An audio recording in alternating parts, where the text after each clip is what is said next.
آپ کو بتائیں گے دادو میں سماجی تنظیم لیگل رائٹس فورم کی جانب سے اسپیشل بچوں میں مفت سینیٹائزرز اور صابن تقسیم کیے گئے.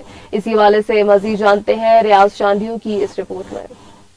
جی، دادو میں سماجی تنظیم لیگل رائٹ فورم کی جانب سے دادو میں معذور بچوں کے اسکول میں داخل تمام اسپیشل بچوں کو کورونا سے بچاؤ کے لیے ہدایات اور SOPs پر عمل کرنے کے لیے بچوں کو مفت سینیٹائزر اور صابن سے بھرے بستے تقسیم کیے گئے.